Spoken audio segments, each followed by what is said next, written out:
ఏం జరగబోతుంది ఎక్కడా కూడా స్కిప్ చేయకుండా మొత్తం చూసేయండి ఫ్రెండ్స్. అప్పుడే మీరు ఎంజాయ్ చేయగలుగుతారు. నచ్చినట్లయితే ఒక లైక్ ఇచ్చి ఎంకరేజ్ చేసేయండి. ఇక ఎపిసోడ్లకైతే వెళ్ళిపోదాం. ఎపిసోడ్ స్టార్ట్ అవగానే మొత్తానికైతే ఇక పోలీస్ స్టేషన్ నుంచి కాల్ రాగానే రాజ్ అలాగే కావ్య ఇద్దరు కూడా చాలా కంగారు పడతారు. ఒకవైపు ఇప్పుడిప్పుడే ఇక కళ్యాణ్కి డైవర్స్ అయ్యాయి. దానివల్ల ఇప్పుడే ఇక డిప్రెషన్ నుంచి బయటపడతాడేమోనని అనుకుంటుంటే మరి కాస్త ఇంకా ఎక్కువగా అయిపోతుంది ఏంటి అని చెప్పి ఇద్దరు కూడా కారులో నుంచి బయలుదేరి పోలీస్ స్టేషన్కి చేరుకుంటారు. ఇక వెంటనే పోలీస్ స్టేషన్లో కళ్యాణ్ని అప్పుని తలకు పక్కపక్కనే ఉన్న సెల్లో చూసి ఇక జరిగింది ఏంటని అడగగానే అక్కడ బంటి ఉంటాడు. బంటి విషయం మొత్తం చెప్తాడు. ఇక అప్పు విషయంలో అప్పు అక్కది ఏ తప్పు లేదు. ఆ నలుగురే కావాలని అప్పుని చాలా ఘోరంగా అవమానించారు. వాళ్ళు అన్న మాటలు ప్రతి ఒక్కటి తూచా తప్పకుండా ప్రతి ఒక్కటి కూడా ఇక కావ్యకి రాజ్కి చెప్తాడు. అప్పు అక్క అప్పటికి ఇక మనం ఇంటికి వెళ్ళిపోదాంరా బంటి, వాళ్ళు ఎంత వాగినా వాళ్ళు అన్నది నిజం కాదు కదా అని చెప్పి కంట్రోల్గానే ఉంది. కానీ చాలా అసభ్యకరంగా మాట్లాడరక్క. అందుకే అప్పు ఒక చంప మీద కొట్టగానే వాడు కిందకెళ్ళి రాయికి తగిలి వాడి తలకి పెద్ద గాయమైంది. ఇంతలోనే పోలీసులు అటు నుంచి వెళ్తూ ఇక అప్పు అక్కని తీసుకొని వచ్చి సెల్లో పెట్టారు. ఈ విషయం ఇంట్లో వాళ్ళకి చెప్పాలనుకున్నాను, కానీ ఇంకా ఏమన్నా పెద్ద విషయం జరిగి అప్పు అక్కని ఏమన్నా గొడవలుగా అయిపోతుందేమోనని కళ్యాణ్ అన్నయ్యకి ఫోన్ చేస్తే ఏదైనా హెల్ప్ చేస్తాడని చేశాను అనగానే వెంటనే ఇక కళ్యాణ్ సెల్ దగ్గరికి వచ్చి ఎందుకు నువ్వు ఇంత కోపానికి గురి అవుతున్నావు? నిజానికి అప్పుని సెల్లో పెట్టడం వల్ల మా అందరికీ కూడా కోపం వచ్చింది, కానీ మేమందరం ఆవేశపడలేదు. వచ్చి నిజం ఏంటి అబద్ధం ఏంటో తెలుసుకోవాలి కదా, ఎందుకు అంత కంగారు నీకు అని చెప్పి రాజ్ అనగానే లేదన్నయ్య, ఇప్పటికే నాకు చాలా గిల్టీగా అనిపిస్తుంది. అప్పు ఏ పాపం చేయలేదు, కానీ ఆడపిల్ల చిన్న తప్పు చేయకపోయినా ఆడపిల్ల మీద ఈ సొసైటీ ఎంత చండాలంగా మాట్లాడుతుందో అప్పుని చూస్తుంటేనే అర్థమవుతుంది. తను ఏ తప్పు చేసిందన్నయ్య?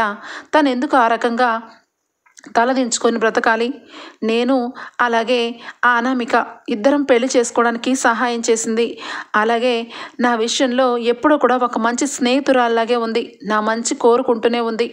అలాంటి అప్పుకి నా నుంచి నా కుటుంబం నుంచే కదా ఈ చెడ్డ పేరు అని చెప్పి చాలా డిప్రెషన్లో మాట్లాడుతూ ఉంటాడు ఇక కళ్యాణ్ అయితే. ఇక రాజ్ అయితే మొత్తానికి తన ఇన్ఫ్లుయెన్స్ ఉపయోగించి పెద్ద ఆఫీసర్తో మాట్లాడి ఇక ఇద్దరికి కూడా ఇక బెయిల్ దొరికేలాగా చేస్తారు. దాంతో బయటికి వస్తారు కళ్యాణ్ అలాగే ఇక అప్పు. ఇద్దరు బయటికి తీసుకొని వచ్చి రాజ్ వస్తూ ఉండగా ఇక మీడియా వాళ్ళందరూ కూడా కాచుకొని కూర్చుంటారు. ఇక కూర్చోగానే ఏంటి ఏమైంది, మళ్ళీ ఈరోజు ఎక్కడైనా హోటల్లో దొరికిపోయారా ఏంటి? అందుకే అనుకుంటా మళ్ళీ పోలీస్ స్టేషన్లో పెట్టారు. అప్పుడంటే తన భార్య కోర్టు వరకు లాగింది కాబట్టి కోర్టు వరకు వెళ్ళింది వ్యవహారం. ఇప్పుడేమో ఇక ఏదో ఒకటి డబ్బున్న వాళ్ళు కదా ఈ తప్పులన్నీ డబ్బుతో కప్పిపుచ్చేసుకుంటారు అని చెప్పి మీడియా వాళ్ళు ఇక రెచ్చగొట్టే మాటలతో బాధ పెడుతూ ఉంటారు. చాలు ఆపండి అని చెప్పి గట్టిగా అరుస్తాడు రాజ్ అయితే. ఏంటండి ఎందుకు మా మీద అరుస్తారు? నిజానికి మీరు చాలా పెద్ద కుటుంబం నుంచి వచ్చిన వాళ్ళు, కానీ మీరే ఇలా తప్పుడుగా వ్యవహారాలు నడిపిస్తుంటే అడగకుండా మా నోరు నొక్కేద్దాం అనుకుంటున్నారా? ఈరోజు ఏ తప్పు చేయడం వల్ల వీళ్ళిద్దరిని అరెస్ట్ చేశారు అని చెప్పి ఇక అడగగానే వాళ్ళు ఏ తప్పు చేయలేదు, మీరే కావాలని వాళ్ళు తప్పు చేశారని చాలా ఘోరంగా టీవీల్లో అన్నిట్లో ఇక మీరు ప్రసారాలు చేస్తూ ఉంటే ఎవరైనా రోడ్డు మీద వెళ్ళే వాళ్ళు ఈ రకంగానే మాట్లాడతారు. దాని మూలంగానే ఈరోజు ఇంత గొడవ అయింది. అప్పు విషయంలో మీరు చెప్పేదంతా కూడా అబద్ధాలు. నిజానికి మీరు ఆ రోజు కోర్టులో జరిగిందంతా కూడా కవర్ తీసుకున్నారా? అసలు జరిగింది ఏంటనేది మీకు అవసరం లేదు, చూసిందే మీరు ఇక శుభ్రంగా చెప్పేస్తారు. ఈరోజు ఈ అప్పుకి జరిగిన అన్యాయం వల్ల మీరు మీ పేపర్ వాళ్ళు మీ టీవీ వాళ్ళు చాలా వ్యూస్ వచ్చి చాలా వరకు పేరు ప్రఖ్యాతులు పెంచుకున్నాం అనుకుంటున్నారేమో, కానీ దిగజారిపోతున్నారు. ఒక ఆడపిల్ల విషయంలో కనీసం ఏం జరుగుతుంది ఏంటి అన్నది అర్థం చేసుకోకుండా ఆ అప్పు మీద ఇంత బురద చల్లారు. ఇప్పుడు సొసైటీలో తనకి స్థానం లేకుండా రోడ్డు మీద ఇదిగో ఇలా గాలి వెధవలు ఏదో ఒకటి మాటలనేలాగా చేశారు అని చెప్పి రాజ్ మీడియాని ఒక రేంజ్లో ఇక దుమ్మెత్తి పోస్తారు. ఇక వెంటనే మీడియా వాళ్ళందరూ కూడా అదేంటండి అలా మాట్లాడతారు, నిజమే ఈ అమ్మాయి ఏ తప్పు చేయలేదు, సరే మరి అలాంటప్పుడు తనెందుకండి అంత ఇదిగా తనకి ఏదైనా జరిగితే వెంటనే వచ్చి ఇక తన పక్కనే ఎందుకు నుంచోవాలి, తనకి ఏ సంబంధము లేకపోతే ఎందుకంత ప్రేమ, ఎందుకంత తొందరపాటు అని చెప్పి మీడియా వాళ్ళు అడుగుతూ ఉంటారు. ఇక కళ్యాణ్ అయితే ఆగన్నయ్య నేను చెప్తాను సమాధానం అని చెప్పి అంటాడు. ఇక వెంటనే ఏంటి మీరందరికీ ఏం సమాధానం కావాలి, అప్పు విషయంలో నాకు అప్పుకి ఏదో సంబంధం ఉంది, అందుకే అప్పు పక్కనే నేను ఉంటున్నాను అని మీరు అడుగుతున్న ప్రశ్న అదే కదా అనగానే అవును 100కి 100 మేము అదే అడుగుతున్నాం. అసలు ఆ అప్పు అనే అమ్మాయి మీరు ఇద్దరు కూడా ఎందుకు తిరుగుతున్నారు, నిజంగా మీ ఇద్దరి మధ్య మంచి స్నేహం కానీ మంచి ప్రేమ కానీ ఉంటే నిజానికి మీకు డైవర్స్ అయ్యాయి, చక్కగా తన్ని పెళ్లి చేసుకోవచ్చు, కానీ తన్ని పెళ్లి చేసుకోవట్లేదు అలా అని చెప్పి ఫ్రెండ్ అని చెప్పి నలుగురు ముందు ఇక కావాలని ముసుగు వేసుకుంటున్నారు. మిమ్మల్ని మీలాంటి వాళ్ళని ఎంతమంది చూడలేదు, ఫ్రెండ్షిప్ అని అవసరాలు తీర్చుకొని తలకు దారిలో వెళ్ళిపోతారు. వచ్చిన భార్యలు మీ వేషాలు చూడలేక వాళ్ళు ఇక డైవర్స్ తీసుకొని వెళ్ళిపోతారు అనగానే ఇక కళ్యాణ్కి చాలా రగిలిపోతుంది. సరే అయితే ఇప్పుడు మీరు ఏమంటారు, అప్పుని నన్ను ఏం చేయమంటారు, మేమిద్దరం కూడా పెళ్లి చేసుకుంటే మీకు సంతోషమా అనగానే ఇక వెంటనే రాజ్ కావ్య అవును మీరిద్దరూ పెళ్లి చేసుకుంటే వాళ్ళకి సంతోషమో ఏమో తెలియదు కానీ నాకు మన ఇంటికైతే చాలా సంతోషం రా కళ్యాణ్, ఎందుకంటే నీ గురించి అలాగే అప్పు గురించి చాలా తప్పుగా మాట్లాడుతున్నారు అని చెప్పి అంటూ ఉంటే ఇంతలో ఇక కనకం అలాగే కృష్ణమూర్తి పరుగున వస్తారు. రావడంతోనే ఇక వెంటనే కావ్య అమ్మ అనగానే ఏంటి కావ్య ఏంటి నా కుటుంబానికి ఎప్పుడు కూడా ఏదో ఒకటి నా కుటుంబానికే జరగాల, ఇప్పటికే తల దించుకొని బ్రతికే స్థాయికి వచ్చేసాం, పక్క సందులోకి పోవాలన్నా నీ పెంపకం బాలేదు, నీ కూతురు ఆ హోటల్లో దొరికిందంట అని చెప్పి నానా మాటలు అంటున్నారు. ఈ జన్మకి దీనికి పెళ్ళి కాదు, ఎందుకంటే పదే పెళ్ళి కాని దాన్ని పట్టుకొని ఎన్నెన్ని మాటలు ఈ టీవీల వాళ్ళు రోడ్ల మీద వాళ్ళు నా కూతురు జీవితంలో నిప్పులు పోస్తున్నారు. ఈరోజు నా కూతురు ఇక ఏ పాపం చేయకపోయినా పోలీస్ స్టేషన్లో అరెస్ట్ అయ్యింది, ఇప్పుడు వీళ్ళేమో నోటికొచ్చినట్టు మళ్ళా మాట్లాడుతున్నారు. దీని అంతటికీ కారణం ఎవరు దీని అంతటికీ కారణం, ఇదిగో ఈ కళ్యాణ్ బాబే, ఈ కళ్యాణ్ బాబు వల్లే నా కూతురు జీవితం ఇలా అయిపోయింది, కేవలం వీళ్ళ గురించి ఇక నేను ఎప్పుడు కూడా మర్చిపోలేను. నేను నా కూతుళ్ళం ఎంత సంతోషంగానో పేదింట్లో ఉంటున్నా సంతోషంగా ఉండేవాళ్ళం, ఎప్పుడైతే ఈ కుటుంబంలో నా కూతుళ్ళనిచ్చారో అప్పటి నుంచి నాకు నా పిల్లలకి అవమానాలే జరుగుతున్నాయి, నా కూతురికి న్యాయం చెయ్యాలి, ఖచ్చితంగా నా కూతురికి అన్యాయం చేస్తే నేను ఊరుకోను అని చెప్పి కనకమైతే ఇక కళ్యాణ్ దగ్గరికి వచ్చి రాజ్ దగ్గరికి వచ్చి గట్టిగా నిలదీస్తుంది.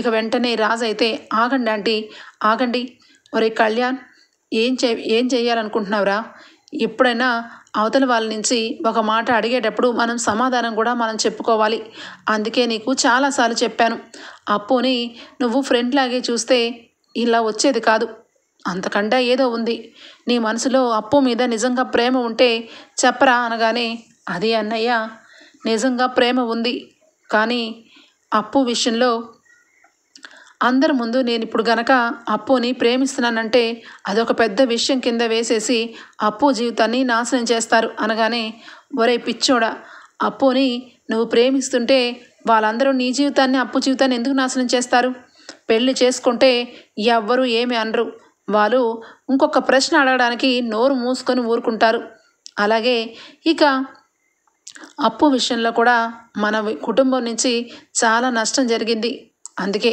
అప్పుని పెళ్లి చేసుకో అని చెప్పి ఇక రాజ్ కూడా చెప్తాడు. అవునన్నయ్య నా మనసుకి అప్పుని పెళ్లి చేసుకోవాలనే ఉంది అనగానే ఇక ఇద్దరు కూడా అక్కడికక్కడే మీడియా ముందు కళ్యాణ్ అయితే మీడియా వాళ్ళతో చెప్తారు, మీరు అంటున్నట్టు మా ఇద్దరి మధ్య ఏదో నడుస్తుంది, ఏదో అక్రమ సంబంధం ఉందని మీ ఇష్టానికి పేపర్లలో టీవీల్లో వచ్చేలాగా చేశారు కదా. ఇప్పుడు మీ అందరికీ కూడా చెంప దెబ్బ లాంటి సమాధానం. నేను అప్పు ఇద్దరం భార్యాభర్తలం.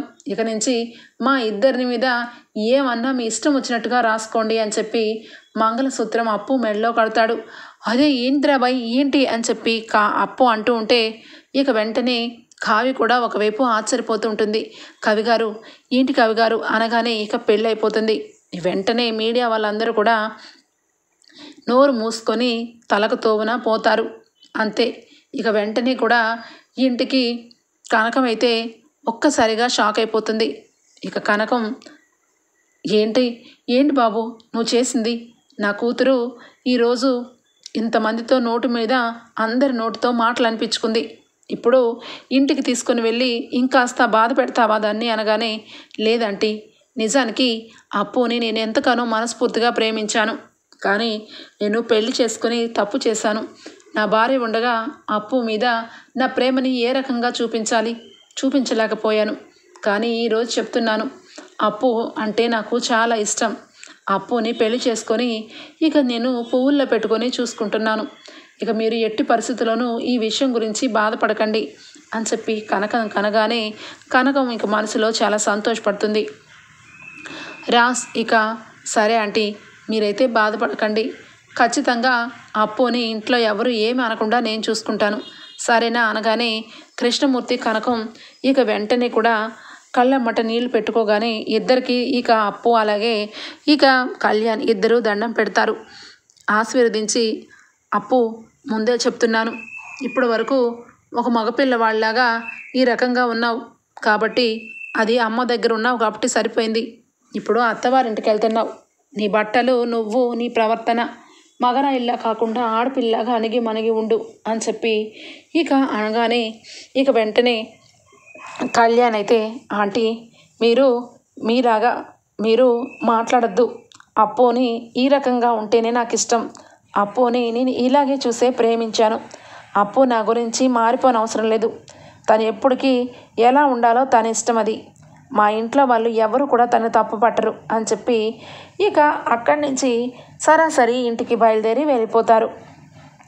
ఇంతలోనే ఇక దానిలక్ష్మికి అలాగే రుద్రానికి ఇందిరాదేవికి అందరికీ కూడా మ్యాటర్ మొత్తం కూడా క్లియర్ అయిపోతుంది.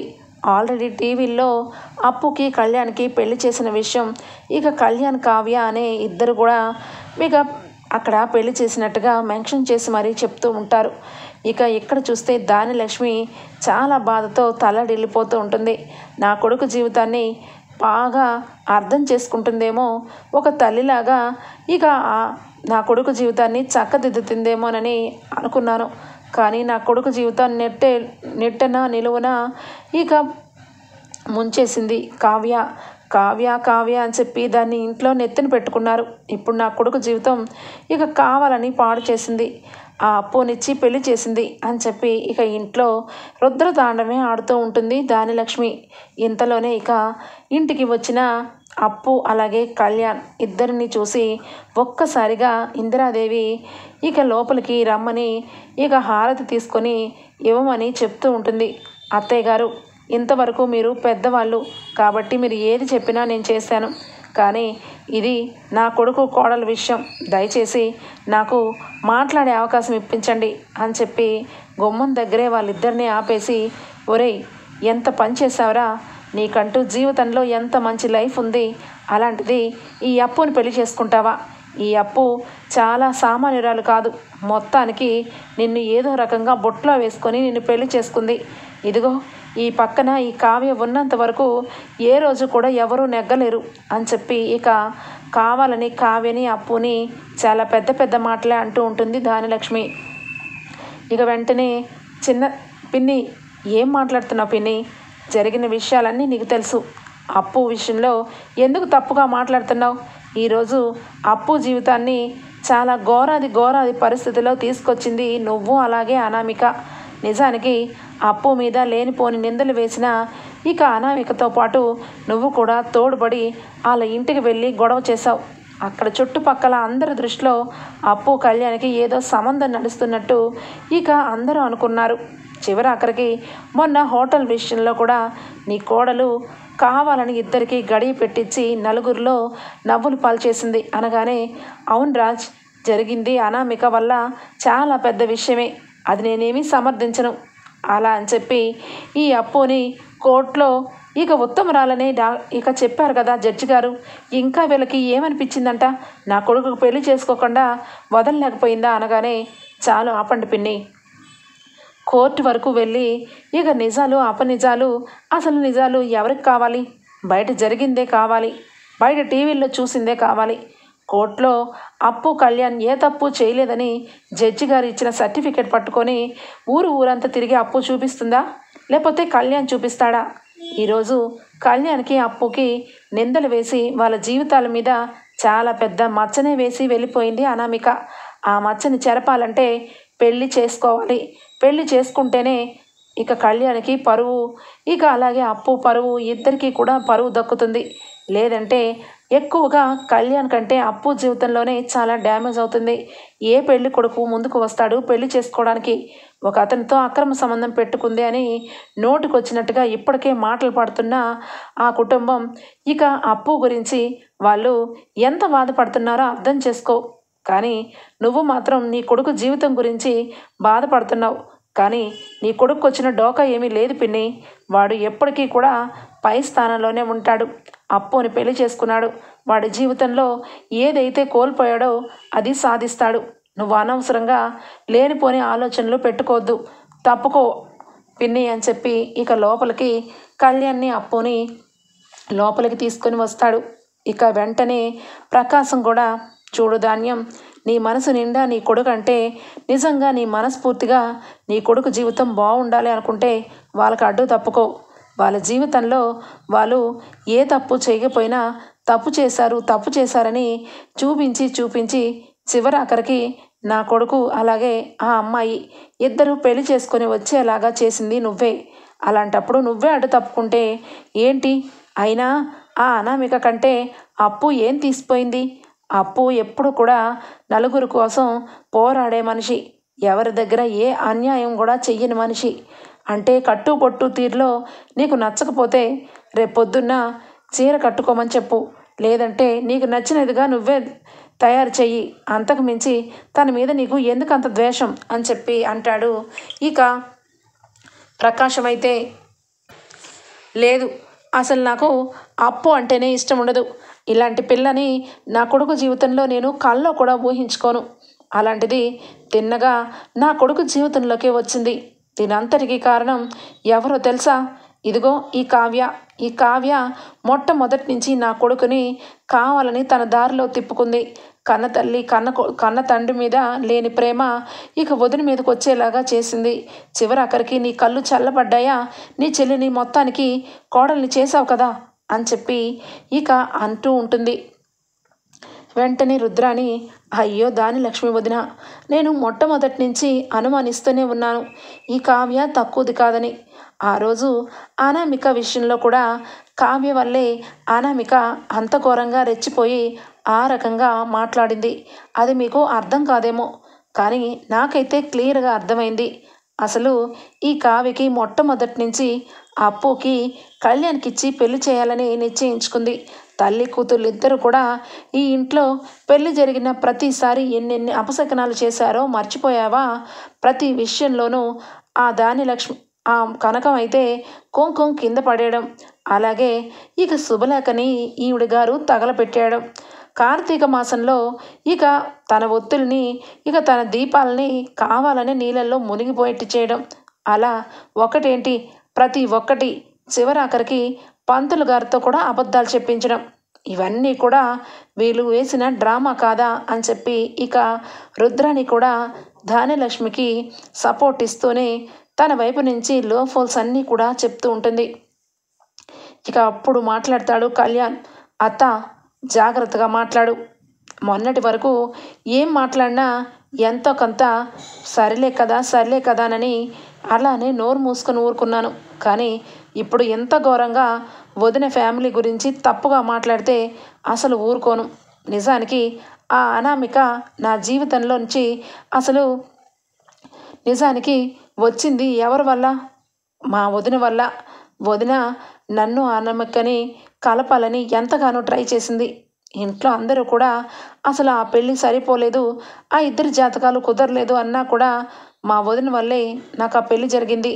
నిజానికి మా వదినకి ఆ రోజే అనామిక స్థానంలో అప్పు రావాలని కోరుకుంటే ఎంతలో ఎంతలో చెప్పు, నా వదిన చెప్పిన ప్రతి విషయం నేను చేస్తాను. ఎందుకంటే మా వదిన ఏదైనా కరెక్ట్గా ఆలోచిస్తుంది.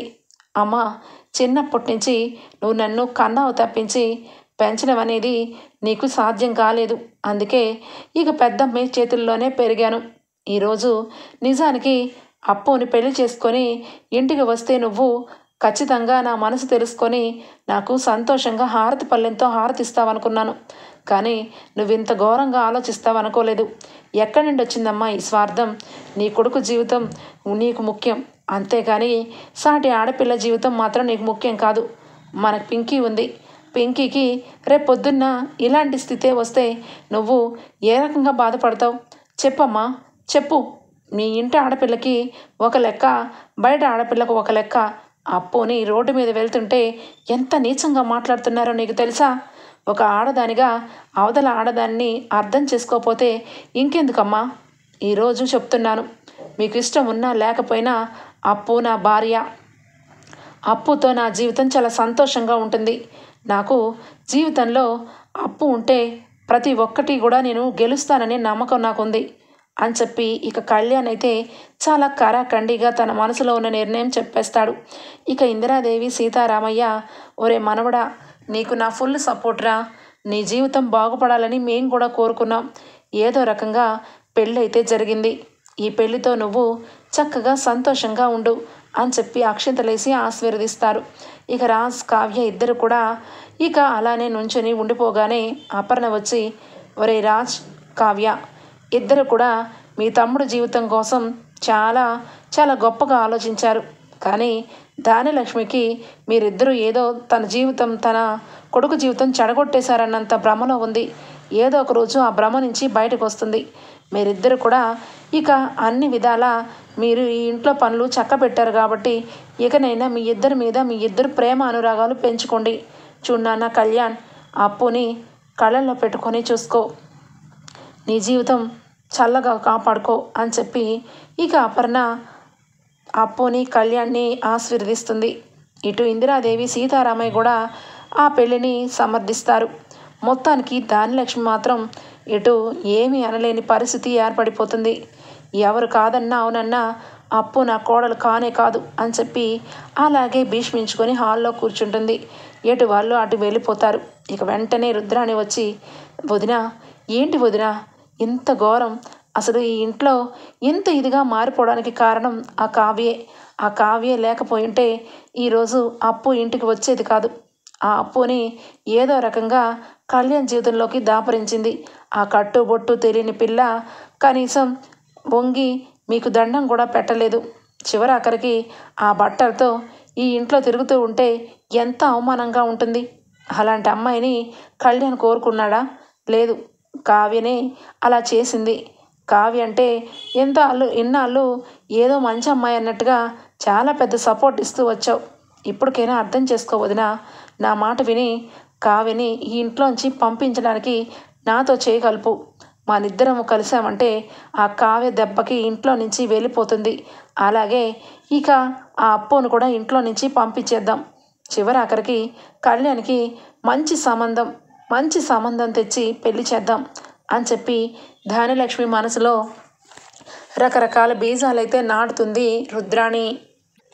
ఇదిలా ఉంటే ఇక స్వప్న హాస్పిటల్ చెకప్ కని ఇక ఇంట్లో నుంచి బయలుదేరి వెళ్తూ ఉంటుంది. వస్తూ ఉన్న దారిలో ఇక రాహుల్ వచ్చేసి మొహానికి మాస్క్ పెట్టుకొని ఒక అమ్మాయితో వెనక నుంచి మాట్లాడుతూ ఉంటాడు. ఎవరా అమ్మాయి అని చెప్పి ఇక తెలియకుండా వెనకాలే వింటూ ఉంటే, ఆ రోజు ఇంటికి వచ్చిన మాయ కదా ఈ అమ్మాయి. మాయతో ఎందుకు ఈ రాహుల్ మాట్లాడుతున్నాడు అని చెప్పి ఇక చూసేసరికి ఇక మొత్తం, ఏంటి ఎక్కడెక్కడే ఎందుకు తిరుగుతున్నావు? నీకు చెప్పాం కదా ఈ ఊరు వదిలి వెళ్ళిపోమని. అయినా ఎక్కడెక్కడే తిరుగుతున్నావంటే అర్థం ఏంటి అనగానే, చూడు రాహుల్, వెళ్ళిపోతాను. మా అమ్మని మాకు అప్ప చెప్పేసి మీరు చెప్పినట్టుగానే చెప్పాను కదా. ఇక సుభాష్ సార్కి నాకు ఇక మేమిద్దరం తప్పు చేశామని మీరు చెప్పినట్టే బిడ్డకి తల్లిని కాదు అని చెప్పాను. అలాగే మీరు చెప్పమన్నట్టే ఇక నాకు ఆయనకి ఒకరోజు మేమిద్దరం తప్పు చేశామని కూడా చెప్పాను. ఇంకా మా అమ్మని ఆ రకంగానే మీ దగ్గర పెట్టుకోవడం ఏం భావ్యం? త్వరలో మా అమ్మని వదిలేసేయండి. నేను మీరు చెప్పినట్టే మీ కళ్ళకు కూడా కనబడను అనగానే, సరే ఈరోజే నీకు మీ అమ్మని వదిలిపెడతాను. కానీ తక్షణమే నువ్వు మీ అమ్మ ఇద్దరు కలిసి తట్టపుట్ట సర్దుకొని పారిపోవాలి. ఎప్పటికీ కూడా నువ్వు మా మామయ్య తప్పు చేశారనే నిలిచిపోవాలి. నిజానికి మీ ఇద్దరి మధ్యన ఏ సంబంధం లేదు. కానీ అలా క్రియేట్ చేసింది నేను కాబట్టి నేను ఈరోజు నీకు మాట ఇస్తున్నా. మీ అమ్మని నీకు అప్పచెప్తాను అని చెప్పనగానే స్వప్న దెబ్బకి షాక్ అయిపోతుంది. రాహుల్ చాలా నీచుడని తెలుసు, కానీ ఎంత నీచుడని ఇక ఈరోజే తెలిసింది.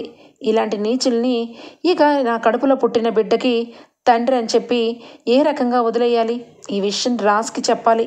రాజ్కి చెప్పి ఈ మాయని తీసుకొని వచ్చి మాయ నోట్లో నుంచి నిజాలు బయట పెట్టించాలి అని చెప్పి మాయని ఫాలో చేసుకుంటూ వెళ్తుంది.